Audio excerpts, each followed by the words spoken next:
చంద్రబాబు నాయుడు గారు అధికారంలోకి వస్తే అమరావతి భూములకు రెక్కలు వస్తాయి, ధరలు భారీగా పెరుగుతాయి అని చెప్పి అందరూ ఎక్స్పెక్ట్ చేశారు. కాకపోతే అది మొదట్లో పెద్దగా ఆశించినంతగా అవ్వలేదు. అంటే వాళ్ళు 40 కోట్ల వరకు అనుకుంటే అది 4,000 కోట్లు ఎంతో పెరిగింది. ఓకే, అంతవరకు సర్దుకుపోయారు. కానీ ఇప్పుడు ఆ కళలు నెరవేరాయా? ఆ ఆశలు ఇప్పుడు చిగురించబోతున్నాయా? ఎకరం 20 కోట్లు అంట అమరావతిలో. 20 కోట్లకి 4,000 ఎకరాలు. ఇప్పుడు దీని ద్వారా ఒక 80,000 కోట్ల వరకు ఆదాయం రాబోతోంది. దీని పేరే ల్యాండ్ మానిటైజేషన్ పాలసీ. ఇది సిఆర్డిఏ దీనికి శ్రీకారం చుట్టబోతోంది త్వరలో అనేది. నిజంగా ఇదే కనుక జరిగితే రైతులకు లబ్ధి చేకూరబోతోందా, లేదంటే ప్రభుత్వానికి లబ్ధి చేకూరబోతోందా, రియల్ ఎస్టేట్ వ్యాపారులకు లబ్ధి చేకూరే అవకాశం ఉందా? ఇది కూడా దశల వారీగా. మొదటి దశలోనే ఇది. రెండో దశలో 60-40 రేషియోలో మొత్తం రియల్ ఎస్టేట్ వ్యాపారులకి భూములు ఇచ్చేస్తారట. దానివల్ల ప్రభుత్వానికి చాలా ఫ్లాట్లు మిగిలిపోతాయి. తద్వారా ఆదాయం వచ్చేస్తుంది. ఒక అద్భుతమైన ప్లానే ఇది. ప్లానా, వ్యూహమా, ఏం జరగబోతోంది? ఈ అంశం మీద చర్చించే ప్రయత్నం చేద్దాం. సరే, ఏంటి అసలు ఈ ల్యాండ్ మానిటైజేషన్ పాలసీ? సిఆర్డిఏ దీనికి శ్రీకారం చుట్టబోతుంది త్వరలో. నిజంగా అమరావతిలో ఎకరా 20 కోట్లు అంటే అది ప్రభుత్వమే ఎకరా 20 కోట్లు అమ్మితే ఇంకా భవిష్యత్తులో నిజంగా రెండో దశ వచ్చేసరికి నాకు తెలిసి 40 కోట్లు 50 కోట్లు అయిపోద్దేమో ఎకరం అమరావతిలో. ఎలా చూడాలి? తొందరగా చేయనియండి సార్, అందరం బాగుపడతాం. బెటర్. అదే నా డౌట్. అందరూ బాగుపడతారా? నా డౌట్ అది. అందరూ స్థలం ఉన్న వాళ్ళు అందరూ బాగుపడతారు. నేనైతే నాకే పొలాలు స్థలాలు లేవు, కానీ నేను మొన్న కూడా చెప్పాను కదా, మా ఇల్లు ఎవరన్నా 70-80 లక్షలకు కొనుక్కుంటే వాళ్ళ ఫోటో కూడా ఇంట్లో పెట్టుకుందామని చూస్తున్నాను నేను. ఇప్పుడు ఈ లెక్కను చూస్తే 1 కోటి రూపాయలు వచ్చేస్తాయి. ఎందుకంటే అమరావతిలోని 20 కోట్లు అయితే మా ఏరియా మరి 1 కోటి రూపాయలు అవ్వాలి కదా. ప్రస్తుతానికి 40 లక్షలకి ఇస్తానంటే కొనేవాడు కనబట్టలేదు నాకు. అదే కదా. 70 లక్షల రూపాయలన్నా మినిమం వస్తుందేమో అనుకున్నా వీళ్ళు పెంచితే. ఇప్పుడు వీళ్ళు 1 కోటి రూపాయలు చేస్తామంటున్నారు. వెరీ గుడ్, తొందరగా చేయండి బాబు, మీ దండం పెడతాను. బేసిక్గా ఒకటేంటంటే, ఒక ఆశని అమ్మడం అన్నటువంటిది ప్రస్తుతం జరిగేటటువంటి పని. మీకు ఫ్రాంక్గా ఏమయ్యా ఇది ఇంతే వస్తుంది అంటే నచ్చదు. లేదు మీకు 1 కోటి రూపాయలు పెరిగిపోద్ది, 10 కోట్లు పెరిగిపోతుంది అంటే, ఇప్పుడు రియల్ ఎస్టేట్ చూడండి. మీరు ఒక రియల్ ఎస్టేట్ వ్యాపారి చాలా నిజాయితీగా ఉండి 1000 గజాల స్థలం తీసుకుని ఆ ఏరియాలో మిగతా ఊళ్ళో వచ్చేటప్పటికి మీకు 1 కోటి రూపాయలు పలుకుద్దమ్మా, ఇక్కడ 60 లక్షలకి ఇస్తున్నాను అని నిజాయితీగా చెప్పాడు అనుకోండి, ఏం చేసుకోవాలా మూల అని మాట్లాడతాం. అదే కనుక ఇదిగో అమ్మ ఈ పక్కన ఇంటర్నేషనల్ స్టేడియం వస్తుంది, ఆ పక్కన ఇంటర్నేషనల్ బస్ స్టాండ్ వస్తుంది, ఆ పక్కన ఫ్లైట్లు మన డాబా పైన దిగుతాయి, ఈ టైప్లో చెప్పుకొస్తారు. హెలికాప్టర్లు దించుకోవచ్చు, ఇట్లాంటిది చెప్పు. రేపు ఇక్కడ కేంద్ర ప్రభుత్వ కార్యాలయం రాబోతుంది, లేకపోతే కార్పొరేట్ కాలేజీలు వచ్చేస్తున్నాయి అనగానే సహజంగా ఒక ఆశ. అప్పుడు 50 లక్షలు ఉన్న దానికి కూడా 70-80 లక్షలు పెట్టి కొంటారు.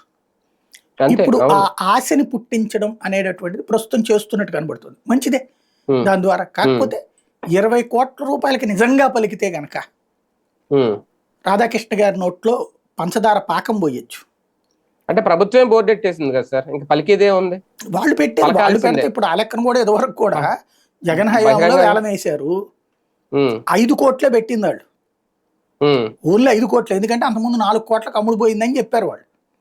ఎవరో ఒకళ్ళిద్దరు రైతులకు పోయినట్టుంది. అప్పుడు ఏమైంది, మిగతా వాళ్ళకి ఫీలింగ్ 50 లక్షలకు అమ్ముకున్న వాళ్ళకేమో మనం 3.5 కోట్లు నష్టపోయామనుంది, 1 కోటి రూపాయలకు అమ్ముకున్న వాళ్ళకి మనం 3 కోట్లు నష్టపోయామనుంది, 2 కోట్లకు అమ్ముకున్న వాళ్ళకి మనం 2 కోట్లు నష్టపోయామనుంది. ఇప్పుడు వాళ్ళందరూ అయ్యో ఇప్పుడు మనం 18 కోట్లు నష్టపోయాం, 19 కోట్లు నష్టపోయాం ఫీల్ అవుతారేమో. ఖచ్చితంగా ఫీల్ అవుతారు. ఎందుకు ఫీల్ అవ్వాలి? అలా ఫీల్ అవ్వాలన్నటువంటి ప్రయత్నం. కాకపోతే వాస్తవం ఆలోచించాలి. మీరు ఇవాళ హైదరాబాదులో శంషాబాదు, షాద్నగర్ ఏమీ దూరం కాదు. ఇప్పుడు విజయవాడకి, గుంటూరుకి అమరావతి అంతే.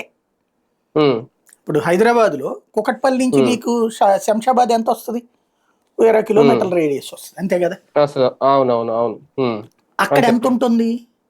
5 కోట్లలో ఎకరం దొరుకుతుంది శంషాబాద్. షాద్ నగర్ అక్కడి నుంచి ఇంకో 5 కిలోమీటర్లే ఉంటుంది, 5-10 కిలోమీటర్లు, లేకపోతే 20 వేసుకోండి.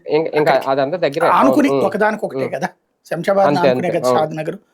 అక్కడ 5 కోట్లకి, 2 కోట్లకి, 3 కోట్లకి వస్తుంది అక్కడ ఎకరం మీకు ఆ ఏరియాలో. అంటే అక్కడ మీకు బంజారా హిల్స్, జూబ్లీ హిల్స్ లో అయితే 100 కోట్లు నో డౌట్, లేదా హైటెక్ సిటీలో 100 కోట్లు అంటే ఓకే. కానీ అక్కడ ఆ రేంజ్కి దొరుకుతుంది కదా.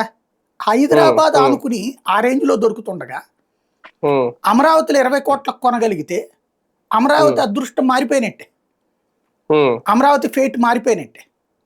ఉమ్, ఒక ఆస్పెక్ట్ లో వీళ్ళు ఇప్పుడు చూపెడుతున్నటువంటి దాని రూట్ లో పెరగచ్చేమో, ఎందుకంటే ఆ ఈ టవర్స్ మళ్ళీ ఆ గ్రాఫిక్లు తెర మీదకి వచ్చినాయి కదా, అది ఈ అవును, దఫా ఐకానిక్ ఆచరణలోకి టవర్స్. రాబోతుంది అన్నటువంటి ఒక నమ్మకం కూడా కల్పిస్తున్నారు కదా. అవును, కాబట్టి ఏమన్నా 3 ఏళ్లలోనే పూర్తి చేస్తా జరగచ్చేమో. అన్నారుగా. అక్కడ 20 కోట్లకు అవును. జరిగితే బెజవాడ గుంటూరు వాళ్ళు పండగ చేసుకుంటారు, ఎందుకంటే అంతే అమరావతిలో కదా. 20 కోట్లు ఉంటే ఇక్కడ 40 కోట్లకి వెళ్ళాలి కదా. గత కొన్నాళ్ళ అంతే. నుంచి జరుగుతున్నది ఏంటంటే పెదవాడ గుంటూరు ఏరియాల్లో పెద్ద సమస్య అయిపోయింది. ఇక్కడ రియల్ ఎస్టేట్ అంతా పడకేసేసింది. ఉమ్, కాస్త కొస్త బేరాలన్నీ అమరావతి దగ్గరే నడుస్తున్నాయి. అవి అవును, కూడా అందరూ రేట్లు ఎక్కువ చెప్పేస్తున్నారు, కొనేవాళ్ళు అంతే. కరువు అవును, అయ్యారు. మెయిన్ అది. మీరేమక్కర్లేదు, యూట్యూబ్ సెర్చ్లోకి వెళ్ళి అమరావతి ఏరియా రియల్ ఎస్టేట్ అనండి, కొన్ని వందల యూట్యూబ్ ఛానల్స్ వస్తాయి. అవును. అందులో గజం 5,500 దగ్గర నుంచి 40,000 దాకా చెప్పేవి ఉన్నాయి. అవును, అన్ని ఉన్నాయి అంటే ఏంటి, అమ్మడానికి ఉన్నట్టే కదా, అవును. ఎన్నో ఎన్నో కొండలేదన్నే కదా. ఫ్లాట్స్ ఉన్నాయి, ఫ్లాట్స్ ఉన్నాయి ఉమ్, రెడీగా కన్స్ట్రక్షన్ అయిపోయినాయి ఉన్నాయి. ఇప్పుడు ఆ రింగ్ రోడ్ అంతా చూస్తే, ఆ అది శిల్పరామ ఏ ప్రాంతం అంతా ఇప్పుడు అవన్నీ కోట్లు పలుకుతాయేమో నాకు తెలిసి, మరి అంతే ఒక్కొక్క కదా. అపార్ట్మెంట్ లో ఫ్లాట్ ముందు అసలు పలకాలి. ఒక సింపుల్ లాజిక్ అండి వీళ్ళు చేయాల్సింది. ఇప్పుడు ఆ కృష్ణవేణి మోటల్ దగ్గర రోడ్డు ఇంతవరకే ఇలా వేస్తామన్నారు, అదేదో 4 లైన్ల రోడ్లు 6 లైన్ల రోడ్లు అన్నారు కదా, అవును, అది అవును, జరగాల. అక్కడ ముందు ఆ కాలువ మీద వంతెన వేయాలి కదా ఇంకోటి. అవును, అవును. ఇప్పుడు ఉన్నది ఒక వంతెన, ఇటు కార్లు వస్తే అటు ఆగాలి, అటు కార్లు వస్తే ఇటు ఆగాలి, ఓ లారీ వచ్చిందంటే ఇద్దరు ఆగాలి. ఇది కదా అక్కడ ఉన్న సిచ్యుయేషన్ ప్రజెంట్. అవును, అదే అవును. దానికి ఆల్టర్నేటివ్ ఏముంది, గుంటూరు రూట్ లో అమరావతి రోడ్డు ఉంది. అమరావతి రోడ్డు 4 లైన్ రోడ్, అది ఇది 2 లైన్ రోడ్, అది అవును, పెద్ద రోడ్. అది ఆ లామ్ దగ్గర నుంచి తీసుకొస్తే అమరావతి కలుపుకోవచ్చు, అవును. అది కలపరం, మళ్ళీ ఇటు బాగుపడిపోతుందని. అంటే గుంటూరు ఓన్లీ రూట్ లో అక్కడే నుంచి బాగుపడాలా? డైరెక్ట్ ఎన్ఆర్ రింగ్ రోడ్ లో నుంచి నేరుగా హైవేకి వెళ్ళిపోతారు. అవును, డైరెక్ట్ గా కలిసిపోద్ది, ఆల్రెడీ రోడ్డు కూడా ఉంది ఆ అదంతా. ఆ గోరంట్ల ఆ రూట్ మీద నుంచి వెళ్ళిపోవచ్చు. ఎందుకు అవును, చేయట్లేదు పెద్ద. అది, ఇటు బాగుపడిపోతారని. అవును, అట్లాగే ఇప్పుడు ఆ ఇది ఉంది కదా, కృష్ణానది మీద వంతెన, ఇప్పుడు అవును, కాజా నుంచి టోల్ గేటు, అవునవును. అదే దానికి హైవే. లింకప్ చేసే రోడ్డు వేసుకున్నారనుకోండి, అట్నుంచి నేరుగా విజయవాడ రూట్కి వెళ్ళిపోతారుగా. ఇప్పుడు యాక్చువల్గా అవును, మొన్న మోడీ వచ్చిన రోజున ముందు పేపర్లో, వీళ్ళ పేపర్లోనే రాసింది ఏంటంటే 2 వంతెనలో ఒక వంతెన పూర్తయిపోయింది, ఆ వంతెన మీద నుంచి పంపించేస్తారు అవును. వెహికల్స్ అని చెప్పారు. కానీ ఏమైందో అది ఆగిపోయింది, మరి గడ్కరీ వచ్చాక ఇనాగరేషన్ తర్వాత దాగని చైనా అన్నారో ఏంటో తెలియదు. అటు విజయవాడ వైపు ఉన్నటువంటి రోడ్డుని మొన్న దసరా అప్పుడు వాడేశారు. అది ఆ బ్రిడ్జ్ కూడా ఇంకా అవలేనట్టుంది సార్, అదే అయిపోయిందా? 2 బ్రిడ్జిలు ఉంటాయి కదా.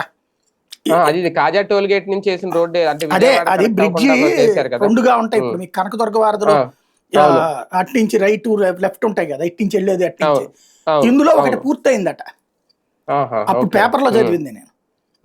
అదే. అది ఇంకోటి అవ్వాలి. దాని మీద వెహికల్స్ ఆ రోజున అలౌ చేస్తామన్నారు, వెళ్ళే వాటిని ఉమ్, వచ్చే వాటిని. ఉమ్, ఉమ్, అది చేసేసి దానికి ఇది లింకప్ చేసేసారు అనుకోండి, పని ఉమ్, జరిగిపోతుంది కదా, అటు కూడా డెవలప్ అయిపోతుంది కదా. అవును.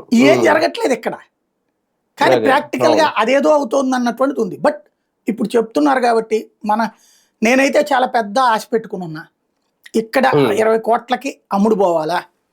ఉమ్, మేబీ వీళ్ళు తెలివిగా చేస్తే ఇంతకుముందు హైదరాబాద్లో ఎట్లయితే 40 లక్షలు, ఇదే వీళ్ళు 10 లక్షలకు 20 లక్షలకు కొనుక్కుని తర్వాత 2 కోట్లు 3 లక్షలు 3 కోట్లు అని చెప్పి వేలాలేసి, ఆ తర్వాత నా కోకాపేటలో 50 కోట్లకి వేలాలేసి ఆ ఏరియా ఉమ్. భూములు ఎట్లా రేట్లు పెంచారో, వీళ్ళు రియల్ ఇప్పుడు ఎస్టేట్ 100 ధరలు కోట్లు. పెంచడంలో ఎక్స్పర్ట్స్. వీళ్ళ paper, print media, electronic media, plus వీళ్ళ ఉమ్, మౌత్ పబ్లిసిటీ. ఇది ఉమ్, వీళ్ళు అలా పెంచాలని కోరుకుంటున్నా, ఆ రేంజ్లో పెరగాల, పెరిగి 4 రూపాయలు రాష్ట్రానికి రావాలా. ఎట్ ద సేమ్ టైం ఇప్పుడు ఏంటి, 20 కోట్ల రూపాయలకి పోయింది అనుకోండి, 1,60,00,000 రూపాయల దాకా మార్కెటింగ్ ఇది వస్తుంది, రిజిస్ట్రేషన్ ఫీజు. ప్రభుత్వానికి అవును. సంపద సృష్టి కూడా అయిపోయినట్టే. అదే, అదే, అవును, సంపద సృష్టి. కాబట్టి చేయమని చెప్పి అవును. కోరుకుందాం, ఎందుకు మనం ఒక నెగిటివ్గా మాట్లాడుకోవాలి, జరగాలని కోరుకుందాం. నెగిటివ్. అవును సార్, నెగిటివ్ అసలు మాట్లాడేది, పాజిటివ్సే మాట్లాడదాం మనం.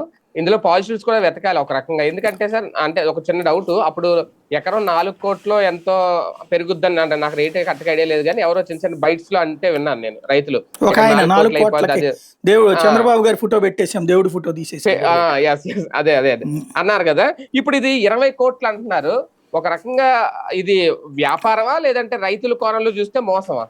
లేదు అంటే అది నిజంగా జరిగితే కనుక 20 కోట్లకి ఈ మిగతా వాళ్ళు ఎవరెవరు రేపు పొద్దున భూమి అంటే ఇప్పుడు 34,000 ఎకరాలు అమ్ముకున్న వాళ్ళు నష్టపోయినట్టా కాదా? వాళ్ళకి కూడా ఇప్పుడు 1200 గజాలు బిట్ వచ్చిందంటే తలా 5 కోట్లు వచ్చినట్టే కదా, అది లాభమే కదా అది. రిటర్నబుల్ ఫ్లాట్ లో లాభం చూసుకోవాలి అంతే. లాభమే కదా, మరి దాంట్లో ఒక 5 కోట్లు అవును. వచ్చినట్టే 200 గజాలు అది వస్తుంది కదా కమర్షియల్. అవును, ఇప్పుడు ఆ అవును. లెక్క చూసుకుంటే అది ఇంకొక ₹1,00,00,000 వచ్చినట్టే కదా అప్పుడు. అంటే దాదాపు అవును. 6 కోట్ల వాల్యూ చేసినట్టే, గిట్టుబాటు అయినట్టే. కాకపోతే ఇప్పుడు దీని ఇంపాక్ట్ ఏమవుతుంది అంటే రేపు మిగతా వాడు ఎవడెప్పుడు ఇప్పుడు ఎస్, అదే 45,000 కదా. ఎకరాలు కావాలంటున్నారు కదా, అవును, అవును. వాడేమంటాడు, మీరు 20 కోట్లకి అమ్మారు కదా, యాజ్ పర్ నామ్స్ రిజిస్ట్రేషన్ సిస్టంలో 2 ఉంటుంది. అంటే దాన్ని ఏమంటారు, భూ సేకరణ విషయంలో హైయెస్ట్ రిజిస్ట్రేషన్ వాల్యూ మీద 3 times అబ్బా. ఇది లెక్కేశారు అనుకోండి. ఇప్పుడు 20 అప్పుడు కోట్ల కంటే మా భూమిని మీరు సేకరించుకోండి, మేము ఇట్లా 60 కోట్లు. సమీకరణకి ఇవ్వంలే అంటారు రేపు పొద్దున. ఆ, ఆ. ఇప్పుడు మొన్న వాళ్ళందరూ ఒప్పుకున్నారు, కాకపోతే జగన్ గురించి అన్నారు, చట్టబద్ధత అన్నారు కదా. అవును. వాళ్ళందరూ రేపు పొద్దున ఏమంటారు, ఏకదం 60 కోట్లు ఎందుకు నష్టపోతాడు ఎవడైనా. అంతే, ఎకరానికి 60 కోట్లు వస్తాయి ఇప్పుడు. 3,20,60 కోట్లు పరిహారం ఇవ్వాలి ప్రభుత్వం. అవును, అవును. లేదా కనీసం నాకు 20 కోట్లు ఇచ్చి తీసుకోండి అని చెప్తారు వాళ్ళు. కాబట్టి ఆ విధంగా అనవసరంగా తొందరగా రాసి చెడగొట్టినట్టున్నారు ఆయన. అదే కదా. కానీ ఆర్థిక అవసరాలు తీర్చుకోవడానికి రాష్ట్ర ప్రభుత్వానికి ఇది ఒక మార్గంగా ఎంచుకుంటున్నారా బాబు గారు? అంటే ఇక్కడ బాబు గారు అప్పుడు చెప్పినటువంటి మాటల్ని నిజమని నిరూపించేందుకోసం మన రాధాకృష్ణ గారు రాశారు, బాగుంది. ఇది సెల్ఫ్ ఫైనాన్స్, దానికి అదే సంపాదించుకుంటుంది, దానికి అదే అప్పులు తీరుస్తుందని నారాయణ గారు కూడా చెప్పుకొచ్చారు. కాబట్టి ప్రజల మీద ఆ రూట్లో ఇప్పుడు ఏకంగా 4,000 ఎకరాలు 20 కోట్ల రూపాయలు చెప్పుకుని కొంటారనేది 80,000 కోట్లు అసలు ఆషామాషి కాదు. అది నిజంగా జరిగితే మాత్రం చంద్రబాబు గారిని జీవిత కాలంలో ఎవరు కూడా ఓడించరు. తెలుగుదేశం జీవితంలో ఓడిపోదు, శాశ్వతంగా ఇక్కడ ఫిక్స్ అయిపోతుంది. ఈ 4,000 ఎకరాలని 80,000 కోట్లకు అమ్మి క్యాష్ తీసుకోమనండి, తర్వాత రేపు 45,000 ఎకరాలు కూడా తీసుకోమనండి. అది కూడా దాంట్లో అన్ని పోను ఒక 10,000 ఎకరాలు 20,000 ఎకరాలు వస్తుంది కదా, దాన్ని 40 కోట్లకు అమ్మమనండి. ఇది మొత్తం కలిపేసి రాష్ట్రానికి సంపాదించమనండి. ఇది జరిగిందంటే ఇక జీవితంలో ఎందుకు ఇక చంద్రబాబు గారు కాకుండా ఇంకెవడో ఎందుకు కావాలి మనకి? నాకు తెలిసి ఇదే కనుక జరిగితే ఇంకా చుట్టుపక్కల ఎక్కడ పచ్చని పొలాలనే భవిష్యత్తులో కనబడవేమో. మిగిలిన సంగతి వదిలేద్దాం ముందు, అసలు అది జరిగితే దేవుళ్ళే కాళ్ళు. అదే అంటే ఎకరానికి దాని ఇంపాక్ట్ టోటల్ గా అంతే కదా, అమ్మేసుకుంటారు, మిగిలిన వాళ్ళు కూడా అమ్మేసుకుంటారు చుట్టుపక్కల. ఫ్లాట్లు కూడా శుభ్రంగా ఇప్పుడు అపార్ట్మెంట్లు పాపం మొన్నటిదాకా అమ్ముకోలేక చాలా ఇబ్బంది పడ్డారు. బెజవాడ గుంటూరు మధ్యలో ఎవడు కొనక చివరికి అపర్ణ లాంటి కూడా 100 సార్లు ఆడేసాడు తగ్గిస్తున్నాం 2 అని. ఇప్పుడు భారీగా అవసరమే లేకుండా ఒక్కోటి 5 కోట్లకు 6 కోట్లకు ఫ్లాట్ అమ్ముతారు. అంత డబ్బులు భారతదేశంలో ఉన్నాయా, ఇక్కడే పెట్టుబడి పెడతారా, పెడితే చాలా అద్భుతం నిజంగా మాత్రం గ్రేట్. కానీ రైతులు పొలాలు తీసుకొని సెల్ఫ్ ఫైనాన్సింగ్ ప్రాజెక్టు అనడం ఎంతవరకు కరెక్ట్? ఎలా తప్పేం లేదండి. అదే బేసిక్ గా real estate model. Real estate మాడ్యూల్లో ఏం చేస్తారు, మన దగ్గర 1 ఎకరం భూమి ఉందంటే మనం డెవలప్మెంట్కి ఇస్తాం. డెవలప్మెంట్కి ఇచ్చినప్పుడు దాంట్లో వాడు ఒక 50 ఫ్లాట్లు కడుతున్నాడు అనుకోండి, దాంట్లో రాసుకుంటాం మనం ఒక 50 లక్షలు, ₹1,00,00,000 క్యాష్, ఒక 5-10 ఫ్లాట్లు, ఒక దాంట్లో కమర్షియల్ ఫ్లాట్ ఒకటి, ఇట్లా రాసుకుంటాం మనం. ఇప్పుడు ఇది కూడా రియల్ ఎస్టేట్ సిస్టమే కదా. కాబట్టి దాంట్లో భాగంగా రైతుల దగ్గర నుంచి భూమి తీసుకుని వాళ్ళకి 1,200 గజాలు ఇస్తున్నారు. తీసుకున్నారు సార్. నేను అనేది ఏంటంటే ఇంకా అక్కడ ఏమి అనుకున్న స్థాయిలో ఆ డెవలప్మెంట్ ఏం చూపించలేదు కదా. ఇప్పుడు వచ్చేసి 20 కోట్లకి ఈ లోపలనే బేరం పెట్టాడు. నిజంగా రైతులను మోసగించడం కాదు, ఎందుకు అవుతుంది, రైతులకు లాభం చేకూర్చినట్టు. 20 కోట్లకి ఇప్పుడు భూమి జరిగిందంటే ఇప్పుడు ఆ చుట్టుపక్కల భూములు ఉన్నటువంటి రైతులందరూ కోటీశ్వర్లు అయిపోయినట్టే కదా. వాళ్ళందరూ రేపు పొద్దున ఇక్కడ 2 ఎకరాలు అమ్మేస్తే 3 ఎకరాలు అమెరికాలో సెటిల్ అయిపోవచ్చు. ఎందుకంటే ఇప్పుడు ట్రంప్ ఎంత పెట్టాడు, మొన్న 40 కోట్ల రూపాయలు పెట్టుబడి పెడితే చాలు, $5 మిలియన్ కదా. గోల్డ్ కార్డు తీసేసుకుని అమెరికాకి వెళ్ళి సెటిల్ అయిపోవచ్చు. మొత్తం మన రాజధాని ప్రాంతంలో ఉన్న రైతులందరూ అమెరికా పర్మనెంట్ సిటిజన్స్ అయిపోతారు హ్యాపీగా. ఇక్కడ ఒక్కొక్కళ్ళు ఎవరికైతే 2 ఎకరాల పైన ఉన్న వాళ్ళందరూ ఇక్కడ అమ్మేయడం, అమెరికాలో సెటిల్ అయిపోవచ్చు హ్యాపీగా. అదే మనకి మంచి ఛాయిస్ అండి, చేయమని చెప్పి. రైతులందరూ మొన్న మోడీ గారు వచ్చిన తర్వాత అంత ముందు రోజు కూడా చెప్పింది చట్టబద్ధత కోసం ఎదురు చూశారు, చట్టబద్ధత కల్పిస్తారేమో, దీనికి అనౌన్స్ చేస్తారేమో అని. అది ఆ డిస్కషన్ జరుగుతున్న సమయంలో ఇప్పుడు సడన్ గా ఎకరం 20 కోట్లు అంటూ తెర మీదకి తీసుకురావడం, దానికి ఏమన్నా లింక్ ఉందా? ఒక డైవర్షన్ గేమ్ ఏమన్నా మొదలు పెట్టిందా ప్రభుత్వం కానీ, లేదంటే ఆంధ్రజ్యోతి కానీ? ఏం లేదు, నేను అనుకోవడం ఏంటంటే మార్కెటింగ్ పెంచడం కోసం ఒక గేమ్ వేస్తున్నారు, మంచిదే. అది చట్టబద్ధత అవన్నీ వాళ్ళు అడిగే రైతులకు కూడా ఒక రకంగా అది మైనస్ సీలు. ఇప్పుడు ఇది తీసుకురావడం వల్ల వాళ్ళు ఇవ్వడానికి వెనకాడతారు. మీకు ఇవ్వడం అవునా? ఎందుకండి, నేను సంపాదించుకుంటాను కదా అంటాడు. అంతే కదా, ప్రభుత్వానికి తాళకొరిగేదే ఉంది. అందులో మళ్ళీ పావు వంతు తీసుకోవడం, ఎంతమంది తీసుకున్న వాళ్ళు ఇప్పటిదాకా చచ్చి చెడు ఇబ్బంది పడుతున్నారు. అదే శుభ్రంగా వాళ్ళే అమ్ముకుంటారు కదా. ఒక పని చేయండి, మీ పార్టీ వాళ్ళు మీకు సంబంధించినటువంటి వాళ్ళు ఎవరినో ఒకళ్ళు కొనుక్కోమనండి 20 కోట్లకి, మేము అమ్మేస్తాం, వాళ్ళ దగ్గర నుంచి మీరు తీసుకోండి అని చెప్తారు వాళ్ళు కావాలంటే. పోయేది ఏముందో రకంగా ఇప్పుడే రాసి తొందరపడి చేయగాల్స్తున్నట్టున్నారు, ఆయనకి ఇబ్బంది పెడుతున్నారు. కానీ ప్రభుత్వం ముందు, బాబు గారి ముందు తీసుకున్న రుణాలు మళ్ళీ తిరిగి చెల్లించాలంటే ఇంతకు మించి వేరే ఆప్షన్ లేదా? అది జరగాలి అని కోరుకుందాం. అంతే. ఆప్షన్ సంగతి వదిలేయండి, ఆప్షన్ అది రెగ్యులర్ గా కడుతూ ఉంటారు. అంటే వీళ్ళు చెప్తున్నది అదే కదా, దానికోసమే ఇది ఇలా నేను చెప్పేది అవన్నీ మనం ఊహాజనితం, వాళ్ళ ఊహల్లో మనం వెళ్ళి తేలొద్దు. బేసిక్ గా 20 కోట్ల ఊహ వరకే కన్ఫైన్ అవుదాం. 20 కోట్ల ఊహ కన్ఫర్మ్ అయితే మాత్రం 80,000 కోట్లు వచ్చిందంటే మాత్రం దేవుళ్ళే, ఇంకా అందులో డౌటే లేదు. సార్ ఒక రకంగా అంటే నాకు చిన్న డౌట్ ఏంటంటే, నిజంగా అంత డబ్బులు పెట్టి కొనేవాళ్ళు ఎవరు ముందుకు వస్తారు? అది కూడా అమరావతి ప్రాంతాలు. మేబీ వీళ్ళకి ఇది ఆలోచన వచ్చి ఉంటది. క్వాంటమ్ సిటీ అన్నారు కదా, క్వాంటమ్ సిటీ వచ్చి క్వాంటమ్ వ్యాలీ అన్నారు కాబట్టి దాని ఆధారంగా ఇక ఆటోమేటిక్ గా సాఫ్ట్వేర్ వాళ్ళు వస్తారని ఏమైనా అంచనా వేసి ఉండొచ్చు. అక్కడ ఇప్పుడు అంతే కదా, అక్కడ సాఫ్ట్వేర్ వాళ్ళు వచ్చాకనే కదా అక్కడ ఇప్పుడు 100 కోట్లైనా కొంటున్నారు కదా. అవును, అట్లాగే ఏమైనా కొంటారని లెక్కేశారు. అంటే ప్రైవేట్ వ్యక్తులే ముందుకు రావాలి, అంతే. సాఫ్ట్వేర్ రంగం ఇంజనీర్లు. అవునవును. అంటే ఏమన్నా పరిశ్రమలకి ఏమన్నా టీసీఎస్ వర్కౌట్ కాదండి, సాఫ్ట్వేర్లు వర్కౌట్ అవుతుంది. ఇక కాకపోతే దీని ఇంపాక్ట్ ఏమవుతుందంటే 20 కోట్లకి వెళ్ళిందంటే రేపు పొద్దున ప్రైవేట్ హాస్పిటల్ వీళ్ళు కూడా తీసుకోవడానికి సిద్ధపడతారు. కాకపోతే కట్టడానికి సిద్ధపడాలి. ఇప్పుడు 20 కోట్ల రూపాయలు పెట్టి కొనలేరు కాళ్ళు. నువ్వు ఎలకేస్ట్ ఇస్తానంటేనే వస్తానంటారు. ఇప్పుడు ఒక కార్పొరేట్ హాస్పిటల్ కట్టడానికి 3 కోట్ల నుంచి 5 కోట్లు అవుతుంది. ఎకరం 20 కోట్లు అయితే ఆడేం కొంటాడు? ఇంకా ఎకరం 20 కోట్లు అయితే 10 ఎకరాలు పెట్టి కొనాలంటే 200 కోట్ల రూపాయలు ఉట్టి భూమికి పెట్టుబడి పెడితే ఇంకా వాడేం కొంటాడు? ఇక ఓన్లీ ఈ అదేదో క్వాంటమ్ వ్యాలీ బ్యాచ్ మాత్రమే కొనాల. మిగతా ఇంకెవడు ఏ వ్యాపారస్తుడు కొనడు, ఏ ఎడ్యుకేషన్ ఇన్స్టిట్యూట్ వాడు కొనలేడు, ఏ కార్పొరేట్ హాస్పిటల్ వాడు కొనలేడు, ఏ సినిమా థియేటర్ వాడు కొనలేడు, ఏ ఎంటర్టైన్మెంట్ వాడు కొనలేడు. ఎందుకంటే ఎన్నిట్లో రిటర్న్ చూసుకుంటాడు కదా. ఇప్పుడు 20 కోట్లు పెట్టుబడి పెడితే ఉట్టి భూమి 20 కోట్లు పెట్టుకుని ఏం చేసుకోలేం కదా.